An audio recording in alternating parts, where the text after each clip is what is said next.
So what would you say to parents who view sexual trauma as something to just move on from and not to actually talk about? Yeah, and I think this happens a lot, Liz, is the reality.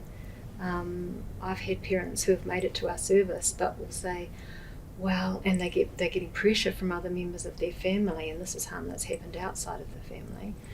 I would say, well, we're just not sure if we talk about it, it's going to make it worse. But in reality, and I was just tapping into some research the other day that said 70% of children will experience significant post-traumatic stress symptoms following sexual abuse. So they're needing our support.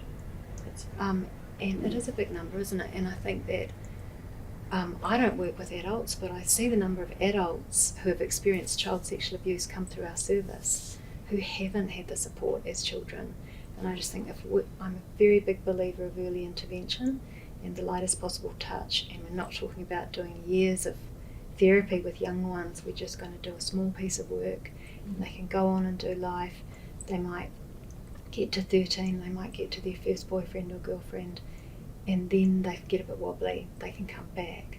But being able to plant the seeds and reinforce those messages that you as a parent have sent, including it was not your fault, and by the way, it's never the child's fault, and you were so brave to speak out. Wow, what amazing strength you have as a young person, and your parents are going to keep you safe now. We're going to make sure that happens. Then these are really powerful messages to help that child feel safe enough to keep being a child and to keep trusting that I can have good relationships. Because what we see is that, and often, and again, I don't work with adults, but I'm aware that the adults that come to our service do have issues with being able to trust in relationship because of this harm that they've experienced as a child. Just picking up what you were saying before, Sam, about letting the young person know that this was not their fault. So important. I suppose one of the challenges can be, though, if the young person, or actually anybody who's experienced sexualised harm, if they're sitting with the idea that it's their fault and they've been told it was their fault, maybe by the person that hurt them, or developmentally, as little people, we tend to go, the world begins and ends at the end of our own nose, so if something horrible happens, it must have something to do with me. That if you can, as a parent, it's really important to not jump to, no, don't be silly, it's not your fault. Does that make sense? Because we feel really uncomfortable with a young person saying that, and as Sam's saying, accurately, it was never their fault. But we need to spend a moment to validate that is a feeling they're having.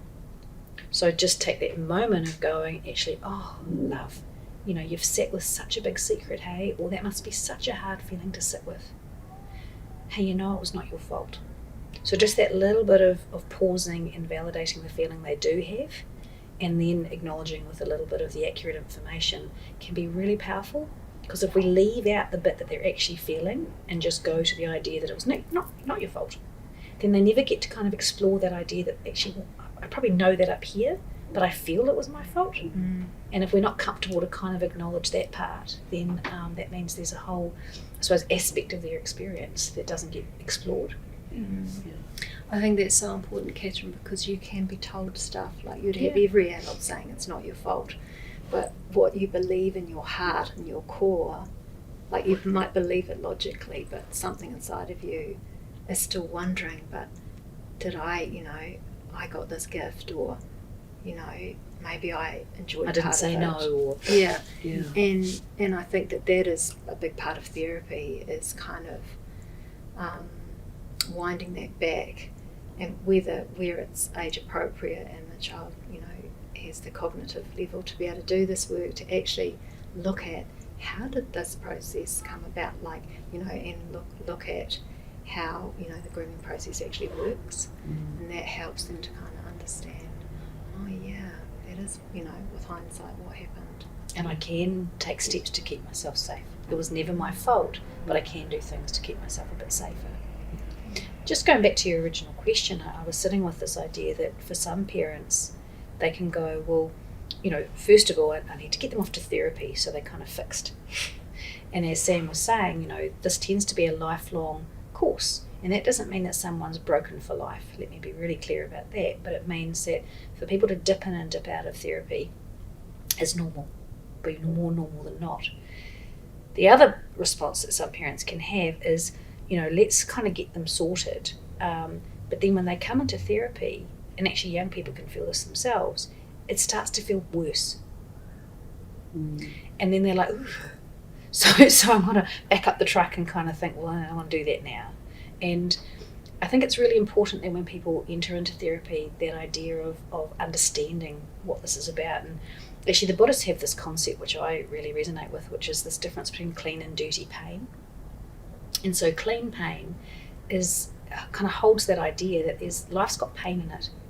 And if you've been hurt and you've got a wound, then that's sore. And so to actually start to explore this so that we understand the levels of protection that the brain and body have put on top of us to kind of keep us safe, we sometimes have to kind of unpack those a little bit, which means that we get a bit sorer for a bit. Just like when you go to the physio, what we talked about last time. And that makes sense. It doesn't mean that you're getting worse. But for parents and young people to understand that that's part of this process, so we almost have to get a little bit worse before we get better.